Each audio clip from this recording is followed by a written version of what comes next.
Before we get to the episode, an announcement, guys. Our final live event of the 2025 regular season is going to be this Saturday at Queen Anne Beer Hall in Seattle. We're going to have a watch party for Braves Mariners, 4 o'clock first pitch. We'll be there giving out prizes every inning, hoping to do some trivia with you guys. It's going to be a fun, collaborative environment that we can all just get together and watch some Mariners baseball and hope they win a road game here at some point. That's going to be this Saturday, September 6th at Queen Anne Beer Hall. It's going to be a 4 o'clock first pitch. Lyle and I will be there a little bit before then to set up and chat with you guys and come watch some football before, stay and watch football after. The Cougs and the Huskies are both playing after that if you want to make a full day out of it. It's going to be a ton of fun. You can win some Corona merch. You can hang out with us, and we can hopefully watch some winning baseball this Saturday, September 6th at Queen Anne Beer Hall. We hope to see you guys there. Welcome to episode number 290 of the Marine Layer podcast. We welcome on Seattle sports superfan and PGA golfer Joel Dahmen.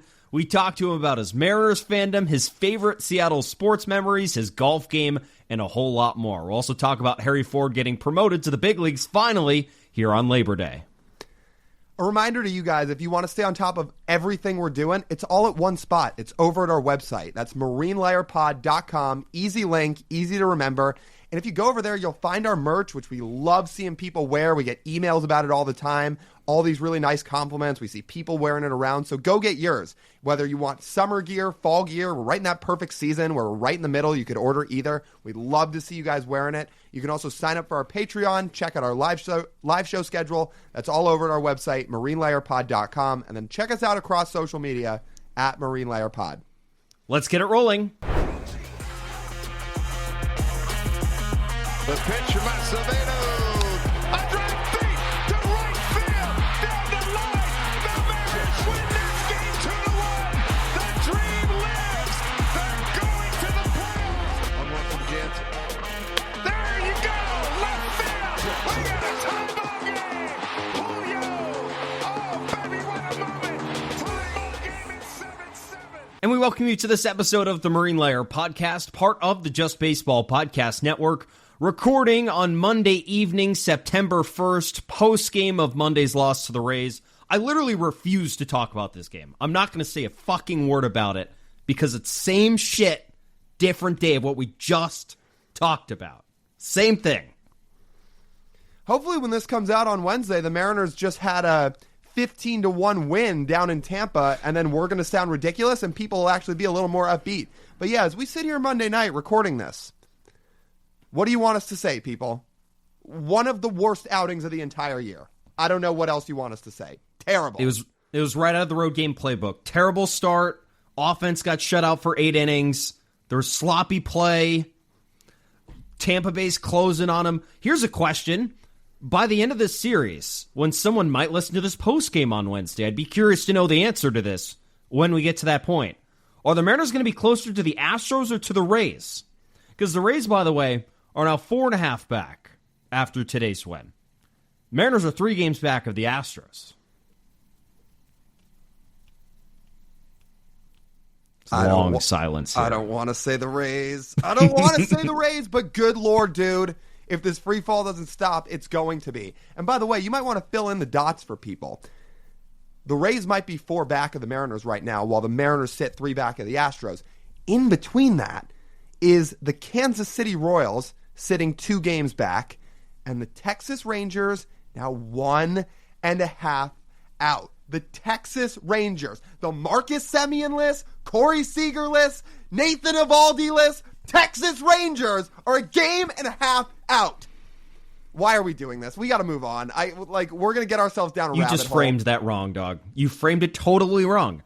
It's not who the Rangers don't have. It's that the Rangers are being led by Dylan Moore, Rowdy Tellez, and Sam Haggerty. Sam Haggerty. You're right. We are going to get ourselves in trouble. Not get ourselves in trouble. I'm not talking about getting ourselves in trouble. We're just going to go down too much of a rabbit hole. When this is supposed to be a fun episode, awesome interview with Joel Dahmen. It was so cool to have him on, and you guys are going to love it. And we should be talking about Harry Ford getting called up. So let's just stop it here. By the way, it's 2.5 back that the Royals are after Monday night. So whatever. 2.5 back are the Royals. 1.5 back are the Rangers. 4 back are both the Guardians and the Rays. Let's just stop it right here. Let's just stop it right there. We're going to move on to Harry Ford. We're going to move on to Joel Dahmen because people don't want to hear Good about luck, this. Brian Wu. Yes. By the time this comes out, please let us be thinking about a Brian Wu 7 shutout outing. Please. Anyway, people don't want to hear about this, so let's move on. So Harry Ford gets promoted here on Monday. As the rosters expand, the Mariners finally move on from Donovan Solano. Harry Ford comes up. Leo Rivas comes up. Donovan Solano gets DFA'd. What is your take on Harry Ford being the one that gets called up over, say, someone like Ben Williamson, who could see a little bit more playing time on this roster, or Samad Taylor, or someone like that? Or Mastro. Or Mastro, yeah. It says to me that the Mariners value having a third catcher, and that on days where Garver's going to catch and Cal DHs, you can take Garver out of the game without having to put Cal back behind the plate and not give him a full off day but off his feet, and let him not have to go back there and catch on a day where you're trying to have him not be back behind the plate. That's what it says to me, paired with the fact that how much more does Harry Ford really have to do in AAA with the season winding down?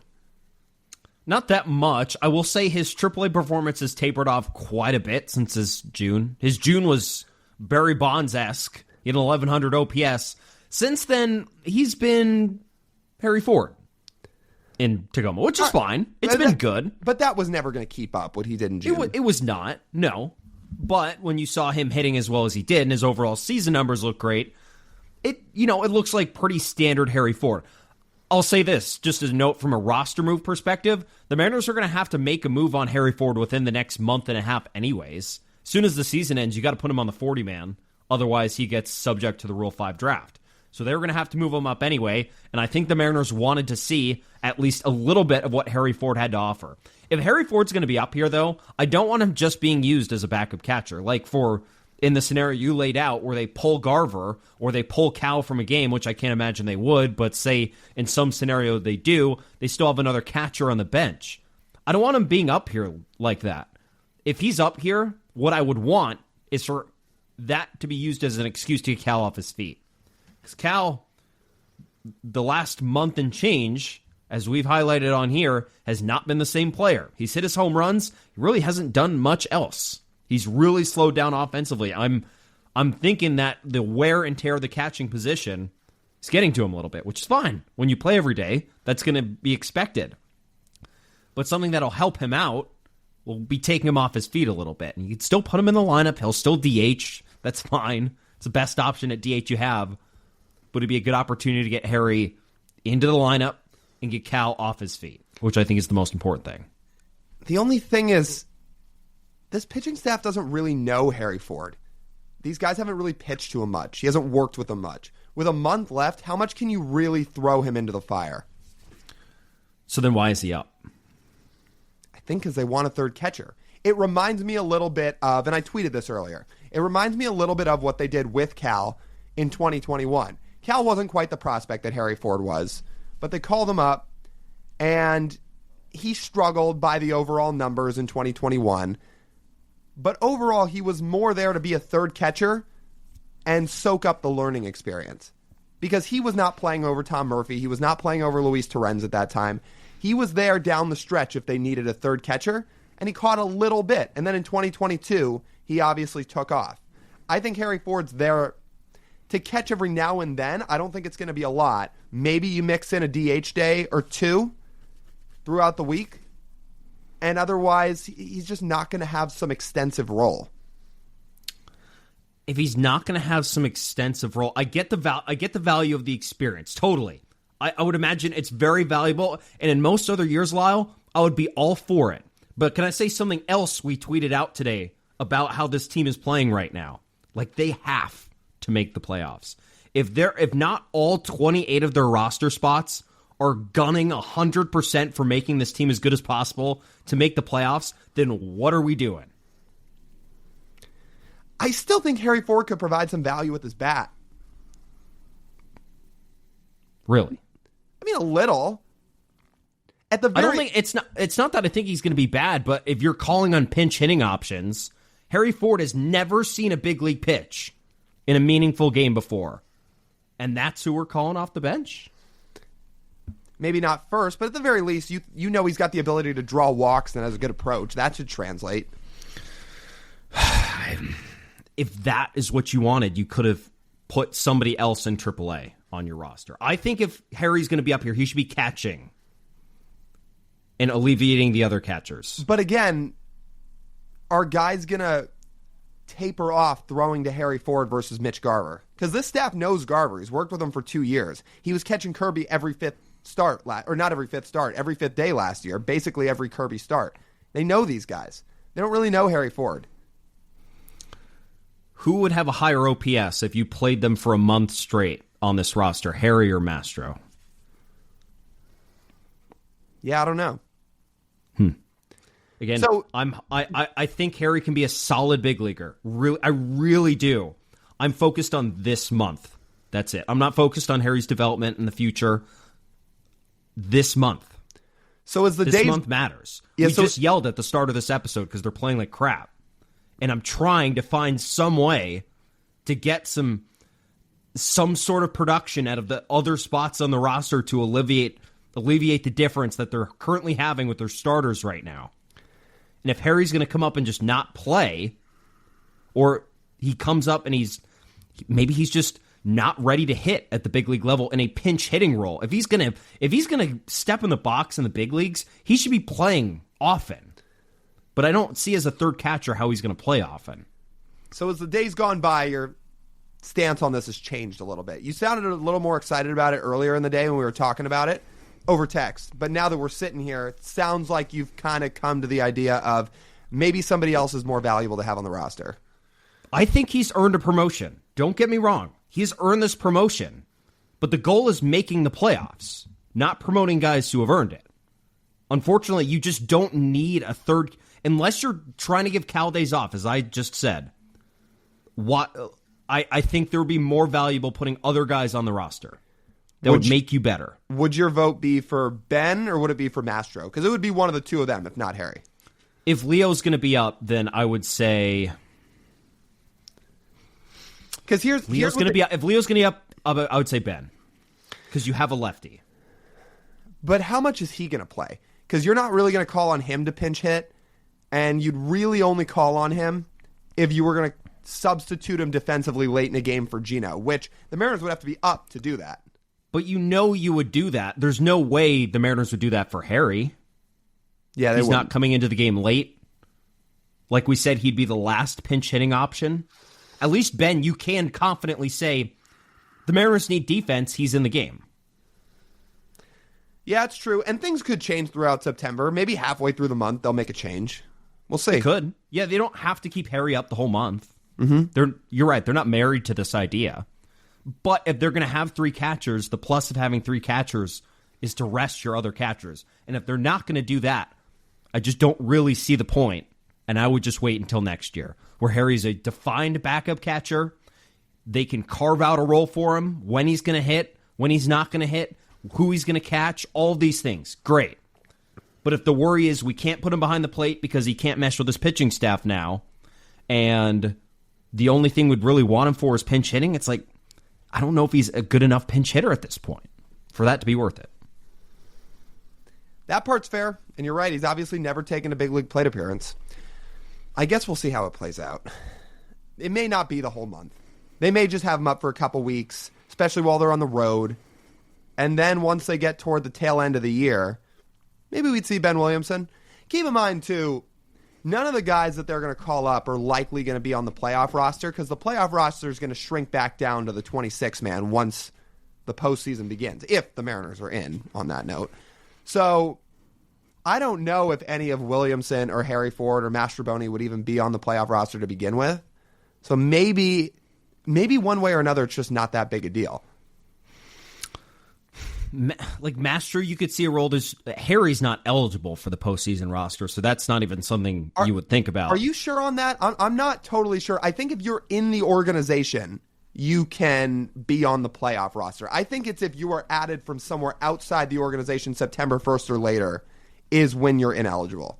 Because remember when Xander Bogaerts came up in 2013 for the Red Sox? That was really late, and he was still on the postseason roster. Yeah, I guess fair point. I think we need to go look up this rule just so we double check. But Harry does not have a spot on the roster in the postseason. Right. He's not going to be on the roster. If they make it. It would take an injury to one of the catchers.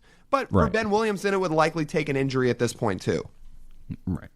100% for what they've laid out. So I'm happy for Harry that he got the promotion. It's super cool that you get an opportunity to wear a big league uniform and make your dream come true, especially when you saw Cole go up earlier this year, and you've hit very well down in Tacoma. You've done essentially what you should, and now the team wants to give you a chance. Awesome. Great.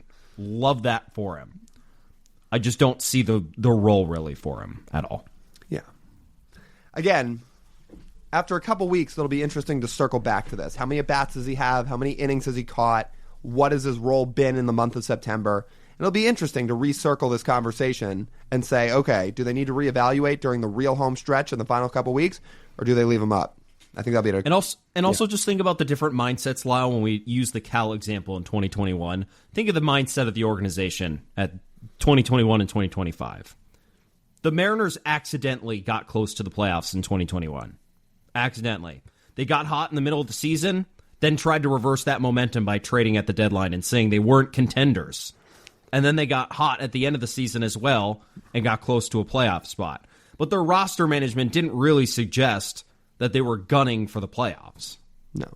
But now they are. You're right. But now they are. 100%. Every single at-bat or inning pitched on this team should be used with the mindset to make the playoffs, not as development right now. Fair. Whew. Well, again, it'll be fun to circle back to this in a couple weeks. I think we're just about ready to talk to Joel Dahmen. Before we do that, let's take a quick pause, talk to you guys about our awesome friends over at Pagach's Pub 85. You guys know that's over in Kirkland. Again, home stretch here for the M's. Football's in full swing now, or at least in college football it is. NFL's about to start this week, so we're really in the equinox of the sports calendar. If you need a place to watch games because of it, head over there to Pub 85. You can hang out with your friends. There's 20 TVs in the place, so it's an awesome spot to watch all the games. You can play pool, darts. There's great food. And if you go during happy hour, you can get yourself $3 and $4 happy hour drinks from 2 to 6 p.m. on Monday through Friday. Those are awesome deals. All of that is over at Pagach's Pub 85 over in Kirkland. This was pretty close to one of our white whale guests, Lyle. I'm very proud of us. I'm very proud that we managed to get Joel Dahmen on. It's now... How many guests have we had on now that have also been on PMT? And Frank? On Pardon My Take? And Frank? Just so people know the reference when you say PMT. Yeah, on Pardon My Take. Carabas has been on Pardon My Take, so that's 3. That's 3. Are we missing anyone? No, I think we got them all. Any of the national people? No. I don't think so. I guess not. No. But that's pretty cool, though. Joel... Well, we've had Dallas Braden do social media interviews with us. He's obviously been on Pardon My Take, but not on the podcast. Not yet, at least. We're trying. Yeah. But Joel was great. I mean, he's a very good golfer, but this dude is as diehard of a Seattle sports fan as the rest of you. You can hear it in this conversation just how we're talking about the M's. He follows them very closely when he can from his home in Arizona. He loves Seattle sports. He loves the Mariners. And it was awesome to get his side of the story in all of this. Growing up in Clarkson, playing golf, playing at the Waste Management, interacting with Mariners players, interacting with the organization. Very fun, very different conversation, I would say. Well, honestly, coming at a good time right now for people who might need a little bit of a pick-me-up. I think people need a pick-me-up. And Joel Dahmen is an awesome pick-me-up. Again, you took the words right out of my mouth, but diehard Mariners fan, diehard Seattle sports fan. He was even telling us after the podcast, he's like, yeah, one day when my golf career is over, I'd love to just sit around and talk about Seattle sports one day. That's what he got to do here with us for the next 40 to 45 minutes. And it was a blast to have him on. I'm sure it's not going to be the last time we have him on. So I'll just shut up for you guys. And TJ will too, because we'll let you sit back and listen to this. We had a blast with this one. Let's get you guys to the interview with Joel Dahmen. All right, we got a very, very special guest on with us. PGA golfer, cancer survivor, Clarkson, Washington native, and one of the biggest Seattle sports fans out there on the internet. He's Joel Dahmen. Joel, thanks so much for taking some time to join us. How are we feeling about the M's these days? Yeah, thanks for having me on, guys. I'm feeling great about the M's. The loss last night obviously sucked, and our East Coast road trip a week or two ago wasn't great. But I I fluctuate in fandom a bit because of my travel schedule, trying to catch them on TV, having a family. So and it's been easy not to watch them the last 10-ish years or so. But I feel like the last few years I really gained some ground again. Bought the MLB package again, kind of back in. So I make sure I'm on my couch, tracking as much as I can, and following guys like you makes it really easy for me. Are you the type of guy where you can be golfing in some sort of competitive nature, whether it be a warm up round? I wouldn't imagine when the tour or the rounds are actually going on, you have anything on, but you're just total focus face. But if you're practicing, say, would you have Rick Riz in your ear? Maybe not so much in the ear, but definitely the app is, loaded and checking in between shots or holes. You'd be surprised. Come fall, which is coming now, basically, but almost every player is checking scores from football or baseball come the weekend. So it's a big deal. Sports betting's a big thing. We're all degenerate sports bettors, basically, on tour between caddies and players. So everyone wants to know what the scores of every game is. So if there's a break on a par five, or you magically go to the bathroom multiple times in multiple holes, you're on your phone, you're checking scores and reporting back on that. And that's just, you only have to focus for 30 seconds to a minute on a golf shot. There's a lot of walking out there, and there's a lot of time to maybe put the phone in the yardage book and check out some scores and follow along. But Rick Riz, I do need to get him back in my ear a little more often, that's for sure. That's actually some hilarious insight. You think to yourself, what goes on in the minds of some of the best athletes in the world, like you and so many other people on tour, and it's not, oh, I just hooked my shot on 16. It's Luis Castillo gave up another bomb. Yeah. Just give him another meatball down the middle. It's a great way to, if you think about golf for 5 hours when you're out there, it is too much thinking about golf. So you're telling stories, and when it's sports season, all we talk about is sports, and we're D1 athletes, right? So we all have a team to root for, or a betting interest, or something along those lines, where that's all we talk about. It's like, how's your team going to be, who you have this week, all of those things. And that's just kind of life as a golfer, because we have a lot of downtime as well. So it's really fun to be a part of it, and the Mariners are getting me something to really root for right now. What points do you allow yourself to think about golf versus other things? Is it when you're walking up to your shot and that's it? Yeah, virtually, like when you arrive at your ball. So if you hit a 300-yard drive, I mean, it takes a couple minutes to get there. You're doing anything you can. There'll be like a 10-second chat about what just happened on the shot, if it was good, if it was bad, what did we do right, what did we do wrong, and then it's into something else. And then when you get to your ball and you start getting your yardage, that's when you lock in for the 30 seconds or a minute. Then you hit it, 10 seconds to talk about whatever happened. You can complain, as some of us do. I'm pretty good about that. Or complain to your caddy or whatever it may be, and then you back into something else for a while. But there's a lot of downtime out there, and there's a lot of time to come up with stories, reminisce on old times, or just talk about how good or bad our sports teams are. So how much time do you have to actually sit and watch Mariners games throughout the year? Because you just highlighted it. You're an insanely busy guy, and that's stating the obvious. But when you're not checking the app, how much time do you actually have to sit and watch games throughout the year? To actually sit on the couch and enjoy a game is pretty rare. A lot of times because of the timing, right? If I'm on the East Coast, games aren't starting until 10 o'clock. I'm in bed by then. My family travels a lot. My wife and 2-year-old travel quite a bit, so kid goes down around 7:30. By the time you kind of clean up and get ready for bed, like, I'm in bed for half of the games before they even start. So that's just waking up in the morning. Sometimes it's waking up in the middle of the night and wondering what the score is. Hop on Twitter and check it out a little bit, what's going on. But for the most part, a lot of it for me is just waking up in the morning and hoping something good happens. John Rehorn, who was my assistant at Washington, he's a head coach at Oregon State. He's one of the biggest Mariner fans I know. He grew up in Burlington. Fan of the pod. Sorry, Skagit. He'd get really mad if I said Burlington. He's from Skagit. And he got me back into really the Mariners the last few years. He bought me a Mariners head cover for my driver. So that's been on the bag for a while now.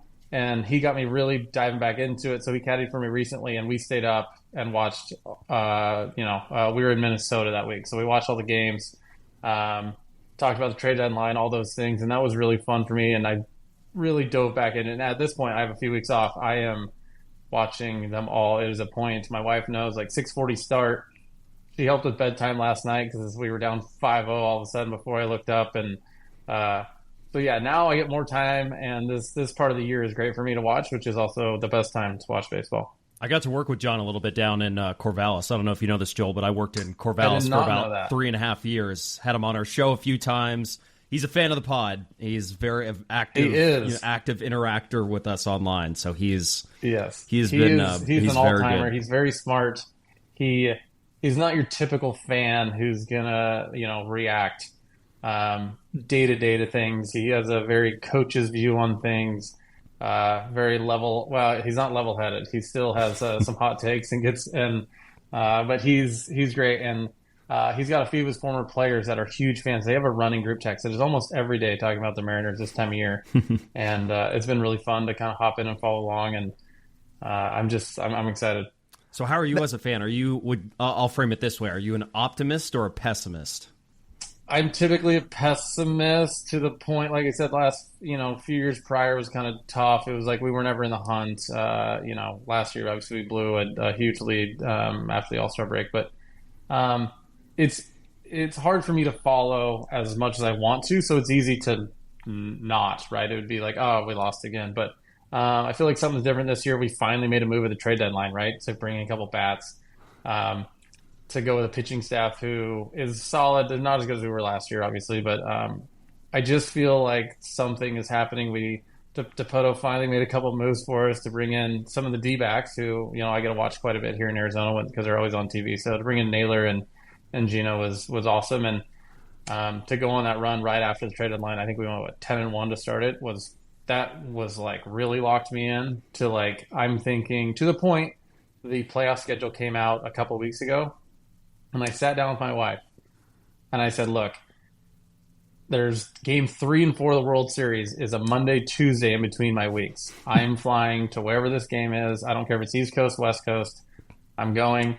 And so I'm at that point of like probably in like over the top crazy thinking here. But I also think if we get in the playoffs, we're going to make a run. You know what you sound like with that answer? You sound like every Mariners fan in the Pacific Northwest. First off, with your pessimistic view, because to be honest, if you consider yourself an optimistic Mariners fan throughout your life, you've probably got a screw loose. Like you might have hit some laughing gas at the dentist or something. But now when they're right here in the hunt in August and they made all these moves at the deadline, now you're planning out months in advance where you're going to buy tickets to go to the World Series. That actually is like pretty on par with everybody, I would say. Yeah. What have we won? 4 or 5 division titles in our 50 years or something. Our last 3. one was we've won 3 and we've made the playoffs 5 times. Yeah. And our last division title was 2001. Yeah. Mm-hmm. Like this is just obscene. Like baseball's the most like up and down. Like you don't have a dominant team. Yeah, for a couple years, obviously they're going to be great. But even like, last year the Tigers sold at the deadline. They ended up playing unbelievable and making playoffs. Like how do the Mariners have never really done this?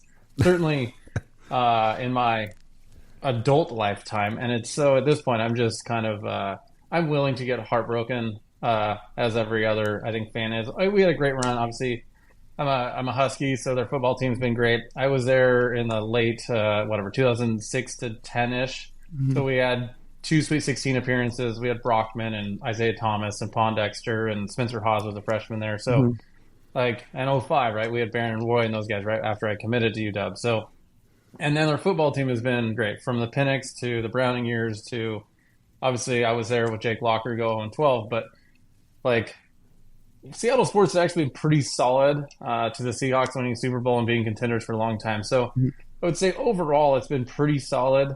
We're not just in the dumps like we normally or kind of have been, but the Mariners are finally rising, and I can feel it. Like social media is different about the Mariners this year. That's how I get most of my information, and it's just different. There's more people, they're more passionate. It's not just, are we gonna, are we going to break 500 this year? Like, what? No, we're doing this. We're going to beat the Astros. We're going to win the freaking division. We're going to have some home games. That's what I want. Love it. If they get home games and they win the West, people are going to be so electrified around here. Let me ask you, because you were just talking about you get a lot of your information from social media these days. When you say you see a lot of Mariners discourse online, do you see it in spurts, or are you straight up right in the weeds of the Thunderdome and Mariners Twitter? Because I can tell you, as two people who are right engulfed in it every day, it's quite a place at times. Let's leave it at that. Yeah, it's social media. So I was big on social media for a long time in the golf world, putting myself out there, having fun with it. And when I had my kid, you just don't have time, right? You just don't have as much time to sit on your phone and bark at people and have all that discourse, which is kind of fun. But I've been a long follower of the beat writers I remember Bob Condata from back in the Husky days. Like I was on the Seattle Times blog with him all the time, like in 06, 07. Like, who are recruiting? What are we doing? Like, Divish is one of my favorite guys. I've got to meet Matt Holtz. Like, I've got to meet some of these cool guys that I've followed online for a long time. And the comments, you're always going to get some wild, interesting characters that end up every game they're poking and they're saying stuff, and that's kind of fun. But I get, from when Divish was gone this summer, I think Adam Jude filled in. There was a few other guys that kind of filled in. So I get a wider range of all of it. I love reading the comments. I don't often chime in anymore because it's not going to lead to anything great typically, but it's just fun. That's what I do. If I'm watching a Mariners game, I am on Twitter and I'm getting updates through everyone as well, and I'm following along on who's pissed off. I mean, Ferguson last night, I'm like, your one job is to get a lefty out. Come on, get a lefty out, buddy. And it didn't work very well. So it's one of those things. And then I'm texting with a good friend of mine who grew up in the Northwest as well. He grew up in Everett, and we're texting every game we're watching. And it's like, why are we bringing Ferguson? Like, let's bring in this. Let's do Vargas here, whatever. I mean, we don't know what we're doing, obviously. We're just a general fan. But I'm very involved, and I love it. I mean, that's part of being a fan, right? Is actually like, my dad wakes up and reads the sports section. He's almost 70 years old. It's really fun to get the live updates and know what's going on. And that's part of being in it for me. Before TJ gets to his next question, I got to follow up on this. You've never golfed or played basketball with Divish, have you? I have not. I met him one time at a tailgate. It was the Apple Cup. Geez, probably in 17 or 18. Alex and Holt and a few other guys. They had their standing crew of a fun few games to play before you go in and have a grand old time. It was really fun to meet a lot of those guys.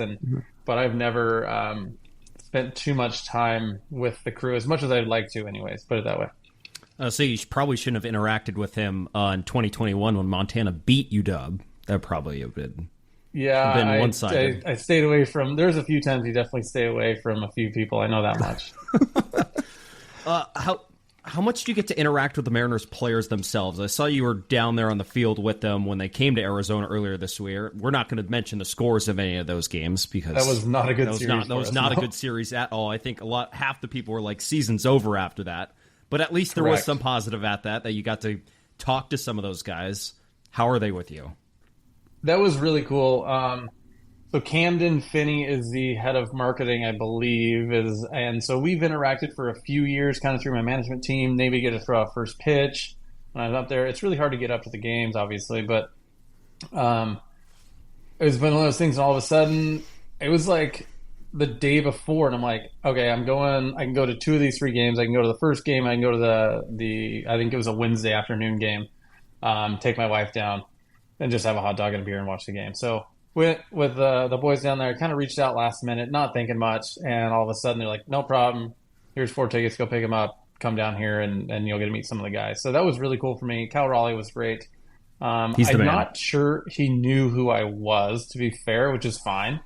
But he took a ton of time with us, talked about the torpedo bat, like stuff we didn't, some ins and outs. And I went with a couple other professional golfers. So we were asking questions more on a professional level, like, how do you get prepared for things and what do you look for? And I think he appreciated some of those questions instead of just ask for an autograph. The pitchers love playing golf. Wu was incredible. He is a golf junkie. Said he's not as good. So Kirby, I guess, is the best pitcher or the best golfer on the team for sure. Yeah. He didn't get to see him, but a lot of them came over, just mentioned, hey, we're golfers too. And then we made big plans for January to when they're down here before spring training, because a lot of them rent a house for multiple months and they play a ton of golf. And so we're planning on getting out, have interacted a bit more with them recently, which has been really fun. And it's cool to know that they're following along the golf world as well as much as I'm following along in the baseball world. Are you guys playing in like a competition? Were you agreeing like, hey, you guys get a 4-shot lead?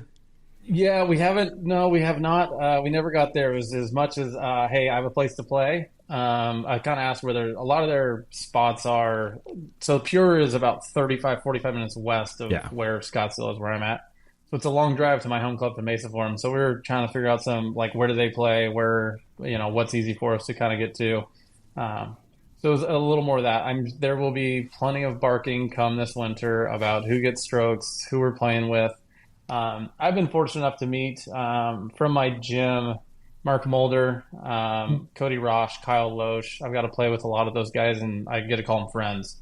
So to meet those guys, and they're great baseball players. Back in the day, as I say, I call them old all the time. So there's a bunch of guys that you can set up games with and have a good time with, and we plan on doing that this winter for sure. Who's the best former ball player on the golf course that you've ever golfed with? Probably Mulder. So we met through Ellis, Mark Ellis. So he actually lives on Lake Washington now, and his kid's graduating from O'Day this year, which is kind of small world stuff. His wife was a cheerleader at Washington, so I met him through a mutual friend. He lived down here for a while, and now he's back up there, but. So through them, I got to meet those. But Mulder's probably the best, and I get to play pro scratch with him, some member guests with Mulder, and then in the summer we go up to Flagstaff and we play. Cody Ross is really good as well. Loesch is another great. I mean, these guys are good players. I gave crap to Kyle Loesch about his chipping abilities, and then he promptly beat me pretty good the next day. So that was entertaining. But Mulder's probably the best all around player. He can hold himself in some solid competitions and. The other guy, they hit the ball so far. It is unbelievable. If you can, obviously throw a ball 90 plus and you can hit a baseball 400 feet, you can probably figure out how to move a golf ball. So I can typically give them a few tips around the greens and some simple stuff, but they're just mostly great guys and they just love being around the game as well. I'm curious how it differentiates between athletes and when you're playing in a competitive versus a non-competitive environment. Like when you're not on tour, do you lose rounds ever? Not straight up, no. Obviously we play with other pros or something like that, but there's always strokes given. That's why we have a handicap system. But, right. I have to give so many strokes typically that I have to play pretty well to have a chance at it. But, there's guys that they have their off days. And a lot of guys in the Northwest, when you come down and play desert golf, they're going to be in the desert. Instead of hitting in the trees, they're in the desert. So that's a big difference.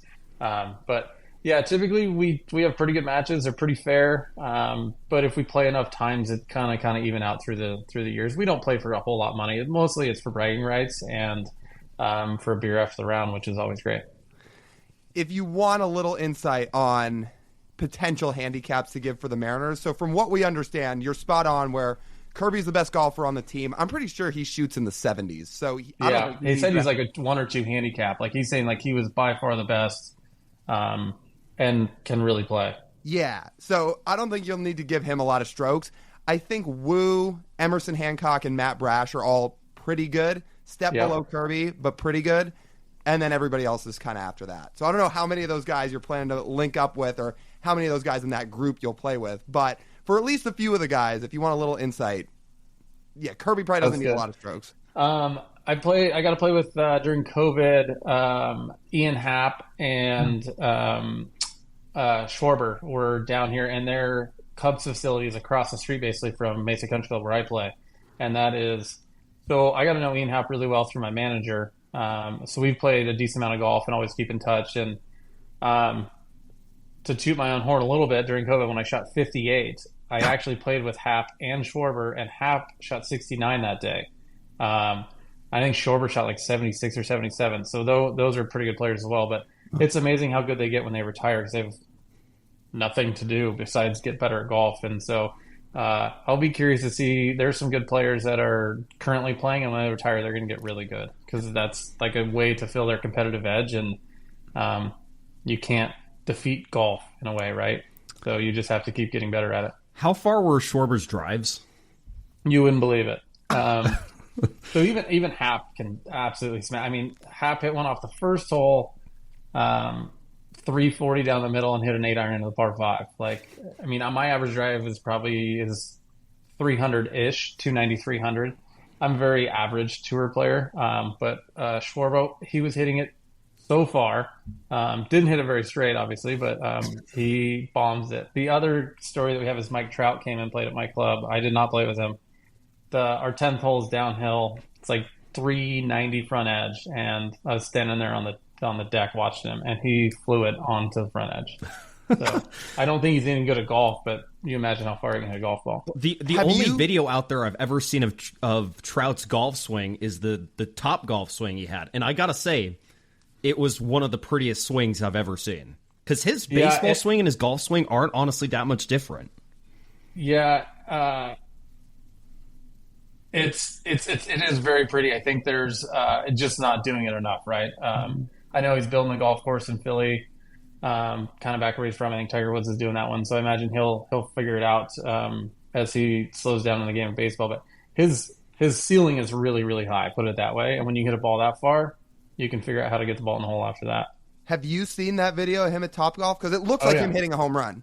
It's incredible. It's I mean, if you give these guys a 33 or 4-inch bat that's heavy, and they can generate that much speed with it, and then you give them a 45-inch driver that has a bunch of, like, if you're generating that speed with a baseball bat, you imagine what you can generate with a golf club, and it's amazing, because it's the same thing of using ground forces, right, and using the hips and understanding how that works. And they're the best in the world at. Hockey players are also really good at it, right? If you can hit a slap shot, 90 plus miles an hour on skates, you can probably figure out how to hit a golf ball pretty hard. So it's cool to watch it translate.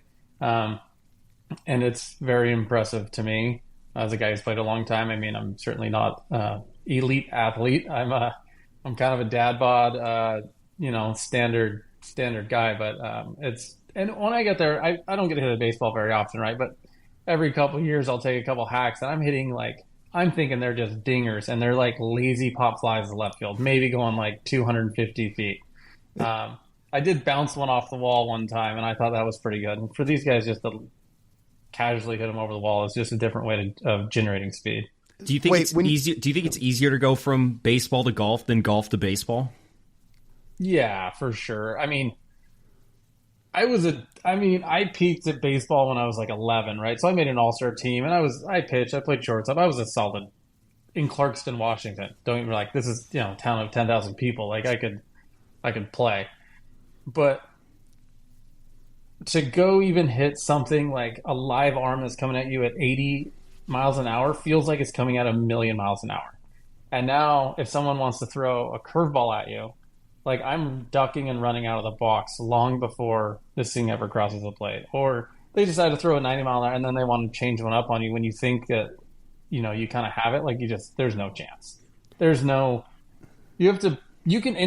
great athlete can go to the range and hit some balls and get them in the air and get them going forward. No one else is going to translate and somehow hit a baseball. All these guys who think they can come in and I'll give you 50 at bats, you're going to hit a base hit. Yeah, right. Like, there's no chance.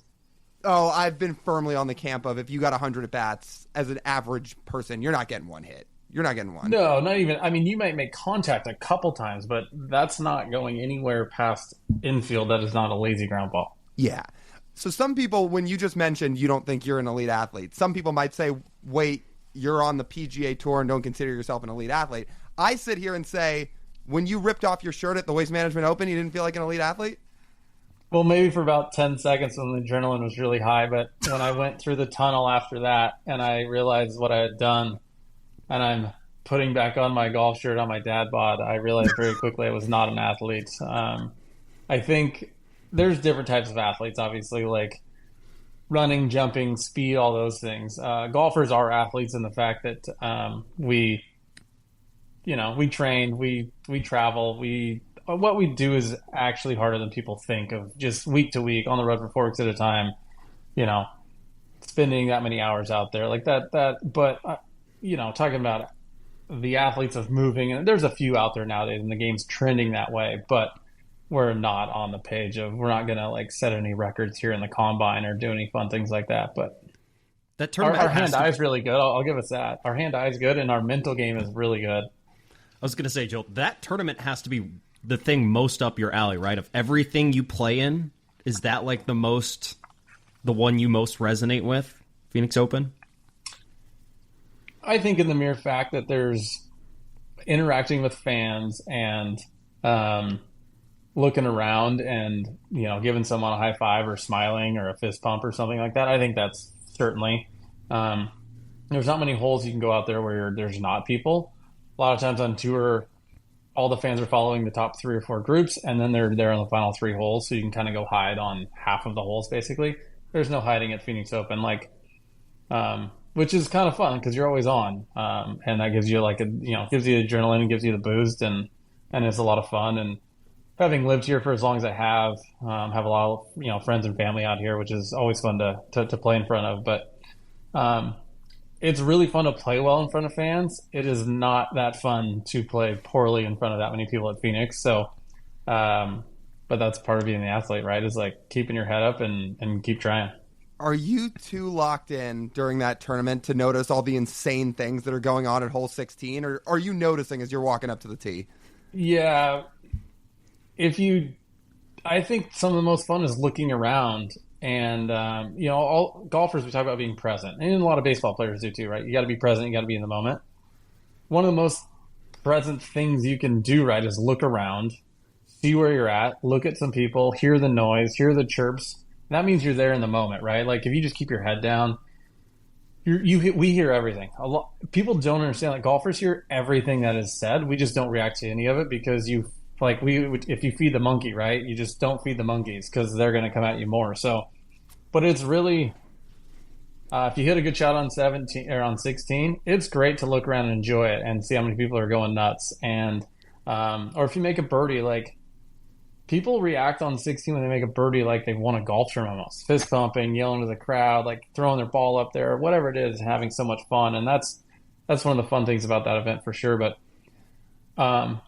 one of my favorite things, honestly, is if you hit the green and you don't make a birdie, but you hit it kind of tap in, you go mark it, and you stand there for another minute or two while your playing competitors putt out, and you just look in the crowd. Yeah. Because there is so much fun stuff going up there. It's very entertaining. I was in the crowd for 4 or 5 years before I made it on tour, and that was fun for me to go, like you said, drink beer, talk, just be a part of it, right? Is one of the coolest things in sports, I think. I think it's on, if you're a younger person and you like having fun, it's a bucket list item to go hang out for a day and it's not about the golf. It's just taking in the scene that is in a sports arena because there's nothing like it. That's essentially the one hole in golf or the one tournament in golf where you can act like Happy Gilmore, right? That's what makes it cool. Yeah, they've changed it a bit over the years. You used to have caddy races, which was really fun.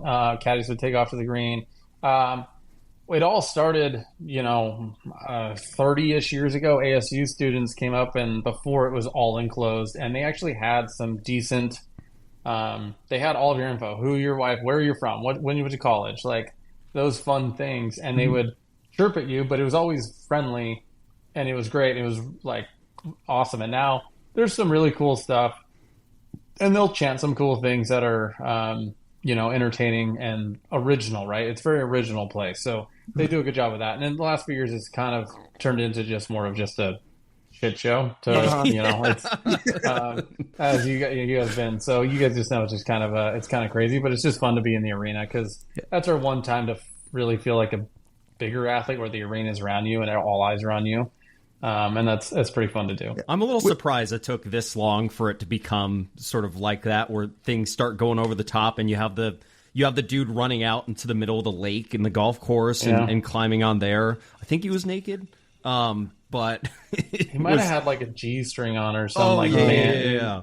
There might have been. I'm sure there's been naked guy as well, but yeah. But it's amazing. It's entertaining. They did a good job this last year of slowing it down a little bit because it was getting on the edge of just too much, and it wasn't so much on us. It was just like too much going on the property. It was just like you never knew when a guy was going to jump in the lake, or it wasn't ever like really.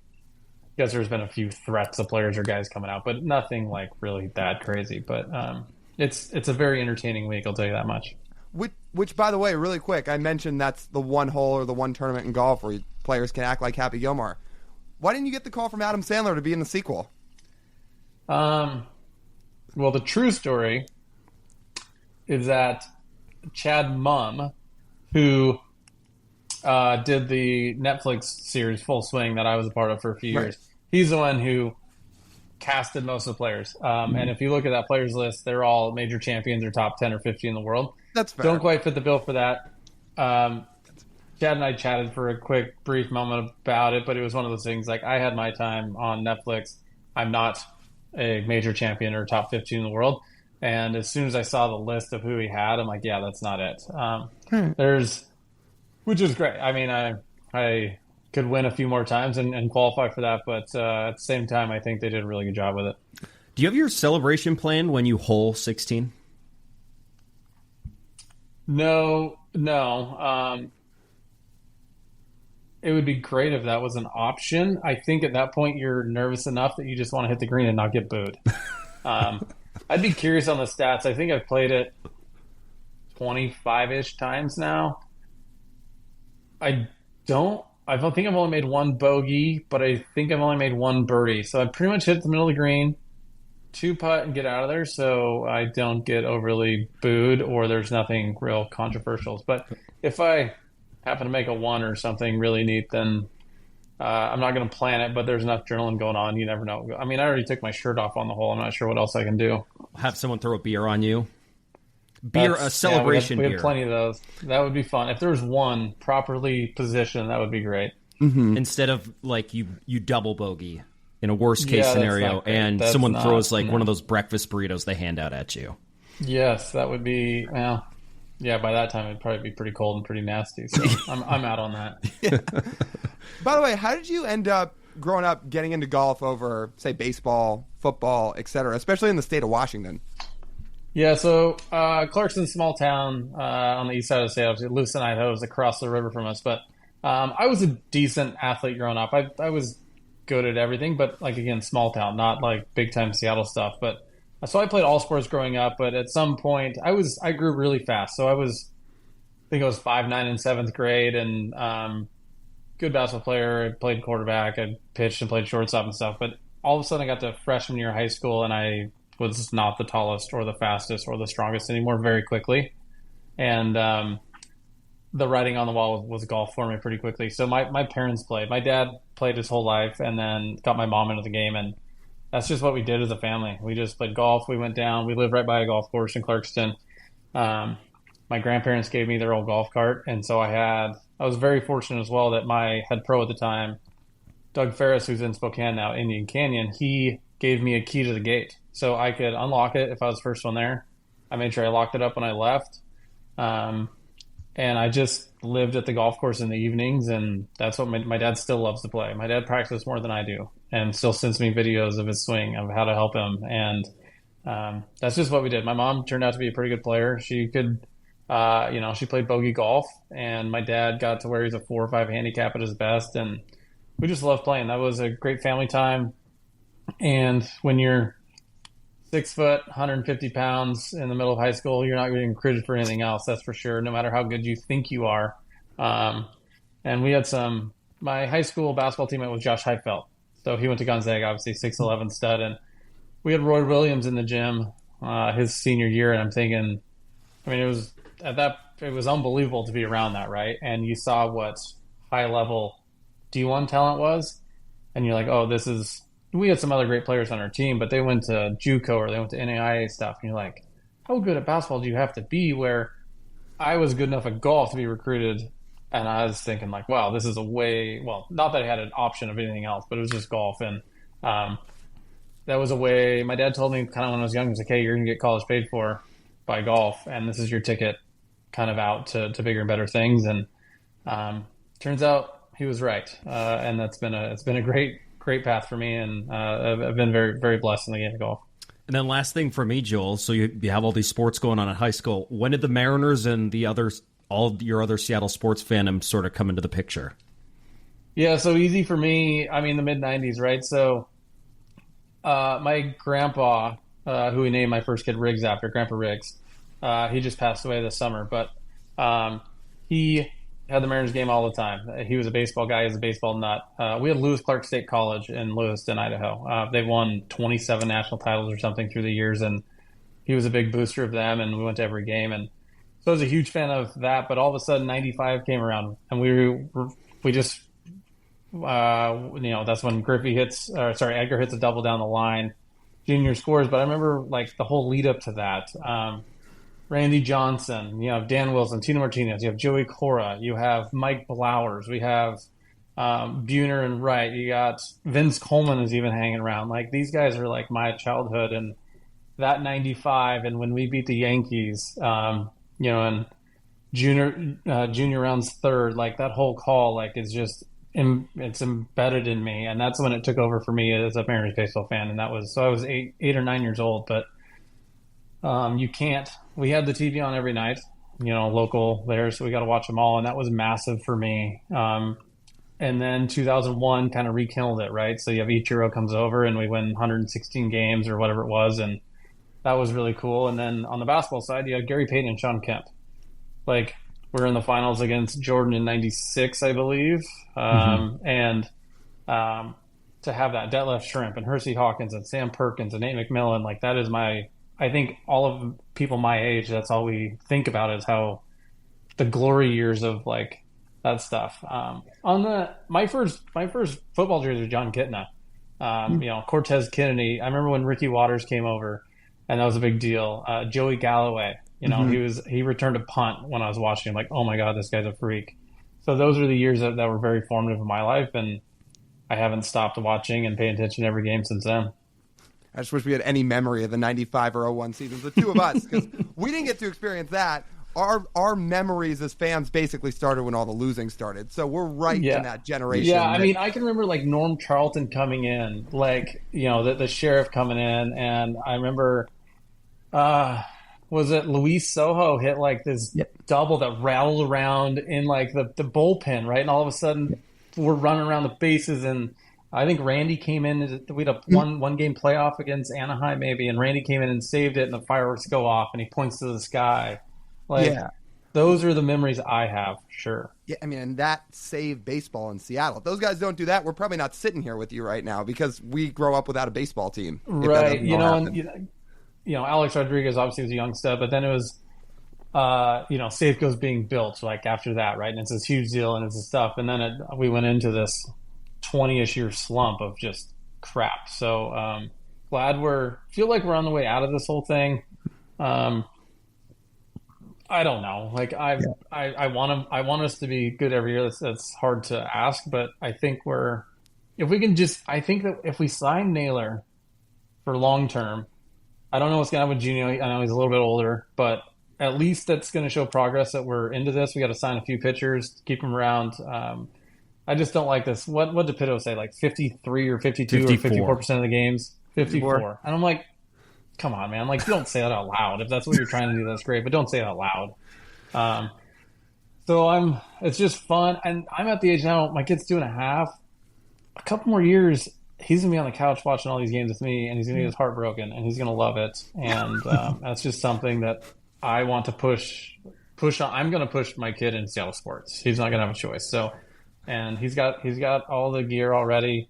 And that's just something that I'm dialed into watching and something I want to be part of for a long time. I've been through all this trauma. You have to be in this trauma with me too. No exceptions. That's exactly right. Exactly. Yes. Last one I got for you. It's too bad we didn't even get too much into all the full swing stuff, which is a big reason that a lot of people outside of Seattle now know who you are now, and the documentary had wild success. But speaking of Gino, you're talking about Eugenio Suarez. Obviously, it's been well documented that you have this great relationship with your own friend Gino, who was your caddy for a long time. So I was going to do this little fun exercise with you before we end it. If you could pick how your relationship is between the two of you and try to compare it to one of the dynamic duo relationships on the Mariners, who do you think that would be? Because there's some unique options. There's some friendships on this team that are very unique. It's a little niche, but I'll try to put you on the spot. That is pretty niche. Man, I don't know if I know enough of the uniqueness of the team. I'm going to say I feel like Cal Raleigh and any of the pitchers they all have, well, it's also interesting to me. We've hit so many home runs since it's been fun to watch recently, but they all have their own handshakes. They're all doing their own thing. Crawford's there with the trident at the front of the dugout after everyone. That's kind of fun. I would be really curious to know Cal and the pitching staff and what that looks like. Recently, I saw this 2-minute blip of was it Javi Lopez who caught in the Braves? He talked about Greg called all his own pitches, the way he caught the ball and the way he did things. And I know nowadays, there's a pitch thing. They hit a button and it comes through whatever. But I'd be curious of what Cal sits down, how he handles each pitcher, how they handle each batter, what they go through. I know the analytics are through the roof now from when they were in the 90s, but just the way that he handled each pitcher. If he has a quick mound visit, what is he saying to him? That would be a very, very interesting thing to hear because they're all different. Everyone's different, and how do you handle them all? And what happens when they're going sideways and they don't have command? Yeah. Okay, maybe I should have teed it up for you a little better. So, for example, the one that's documented the best, Cal and Logan Gilbert, they work extremely well together, but they will bicker back and forth and give each other shit and get in each other's grill all the time. Logan will disagree with all these pitches that Cal's calling for him, even though Cal knows what Logan works with best. So they'll fight, but they have this great relationship. I don't know if you and Gino would describe yourself as anything like that. Yeah, for sure. I mean, so Gino and I, we've been together for whatever it's been, 12 or 13 years now. Best friends long before that. I mean, he married my wife and I. We stay with him when I'm up there. We spent 5 days together a couple weeks ago. So we fight and bicker like brothers. We're more married than brothers at this point. So it's one of those things of I disagree, but he gets to yell at me, I yell at him, and then you high five each other 5 minutes. It's nothing personal, right? It's just work related. It's high intensity. It's one of those deals, but I think that you have to be able to bicker and give shit to each other and bark and be sometimes very frank with each other, and then knowing it's not personal, right? So after the game, you can hug and high five and go have dinner. But also in the meantime, it's great to they can go to the dugout and be like, why did you call that? That was a terrible pitch, or whatever that is. So I think that whole dynamic is very interesting for sure. Joel, this has been awesome. Appreciate you giving some time for us. We're big fans of yours. We appreciate your support of this podcast as well, and we look forward to having you on again in the future. Hopefully we can connect. We're all down in Arizona. That would be a lot of fun. Yeah, absolutely. And let's connect at a playoff game before that. Yes. I got a few days I can figure out a way to get one of these playoff games. It would be great to get up to Seattle and catch one. It's been a few years for me since then. So, but I appreciate what you guys do for the Mariners. Easy to follow along, and it's awesome that you guys are doing this. In my future life, I would like to be doing what you guys are doing. That was a blast, man. I really, really look forward to that one. And I think it really lived up to the hype. Hopefully you guys did too. Joel was great. I can't wait to hear about how this golf match goes when he eventually gets on the links with some of these Mariners guys. I'm curious how close him and Kirby can get in a round of 18. I'm going to say he beats Kirby. Let's get rid of the handicaps. I still think he'd probably beat Kirby by 5 strokes. But the fact Kirby would be so close would be pretty cool. And that's a testament to George, dude. This dude's a legit big league pitcher, but also has time to be a nasty golfer. Crazy. Must be fun to be a big league starting pitcher. Once of every 5 days, you go out and just absolutely dice, and then the other 4 days, not that they're off days. I don't want to belittle by any means what starting pitchers have to do on their non-start days, but you are not playing every day like a position player, and you have time to do things. You have time to do things like go get really good at golf. Sounds pretty fun. Imagine being the Clayton Kershaws and Max Scherzers of the world. Once every 5 days, you go out and dominate, and otherwise, to some extent, you get to hang out, have other hobbies, and then you make $35 million a year doing it. Imagine if we generated as much traffic doing a podcast every 5 days as the current setup we do, and think of everything we could do with that off time. Oh my God. We could get good at golf and go out there with Joel Dahmen. I'll tell you what the two of us will not be doing. Going out on the golf course with Joel Dahmen, because we would embarrass ourselves to the 100th degree percentile. I'll mini golf with him, but he probably still kick my ass at that too. Yeah, probably. Anyway, I am looking forward to seeing Joel down in Arizona at some point, whether it's spring training or the next time he comes up to Washington. He did say in the interview, well, did he? Either said interview or post-interview, hey, if the Mariners get into the playoffs, I got to try to make a trip up. So that was really cool. I really hope people enjoyed that one, because that is one we've wanted to do for a while. And I don't want to speak for you. I think you lived up to it. Yeah, that was super cool. Like, as genuine of a sports fan as you'll get. It's just sitting down talking ball. That's what we all want. 100%. I think we got it. So, yeah. Again, really awesome. Shout out to Joel for taking some time to hop on the pod. All right, that just about wraps up this edition of the Marine Layer Podcast. You guys know the drill. If you want to listen to the full form podcast, you can do so wherever you get your audio pods. Please make sure, if you're listening, to go download these episodes, go rate and review, leave 5 stars. It really does help if you do. We love seeing all the Apple Podcast reviews filter through, so keep sending them. If you're on YouTube, like, comment, and please go hit the subscribe button. That's the best way you can support the channel, is hitting subscribe on YouTube, and you get notified whenever we post content, whenever we post videos. You can stay on top of everything. And if you want to find everything else we're doing, it's all over at our website, marinelayerpod.com, from our merch to our Patreon to our live shows. It's all there. Again, you can check it out over at marinelayerpod.com, and follow us across social media at marinelayerpod. That's TJ. I'm Lyle. As always, we thank you guys for tuning in. We'll talk to you soon.